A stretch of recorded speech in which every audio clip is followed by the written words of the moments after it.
ভাবতেছেন বাংলাদেশে পরিবর্তন হইব? আরে না ভাই, কখনোই না।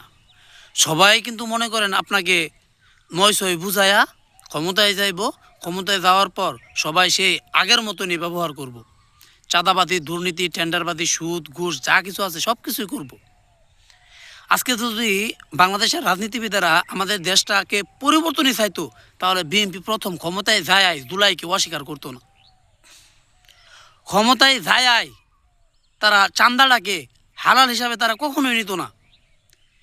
আমাদের মন্ত্রী সাহেব এমনভাবে বলছে, সমঝোতার ভিত্তিতে যে টাকাটা নেওয়া হয় সেইটা চাঁদা না। তারা তাদের জন্য খুব সুন্দরভাবে তারা ফতোয়া তৈরি করতেছে যেন তাদের পক্ষে যায়। আরেকটা জিনিস দেখেন,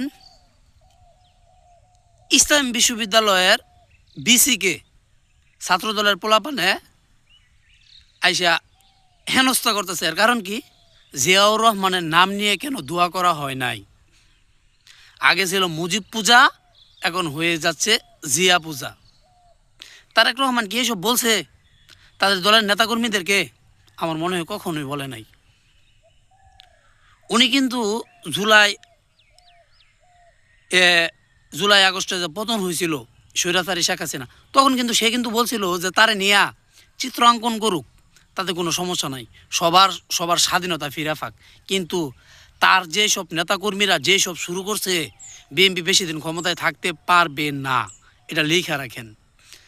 আর যদি সবাই যদি মিলেমিশে যদি থাকে, মানুষের স্বাধীনতা যদি কায়রা না নেওয়া হয়, তাহলে বিএনপি ক্ষমতায় থাকবে, এতে কোনো সন্দেহ নেই।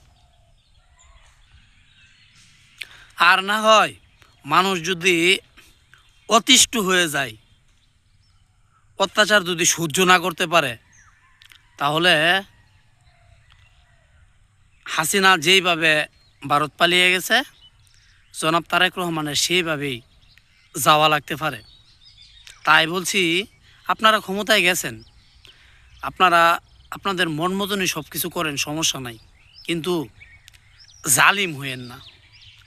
কারণ মজলুমের দোয়া আল্লাহ খুব তাড়াতাড়ি কবুল করে।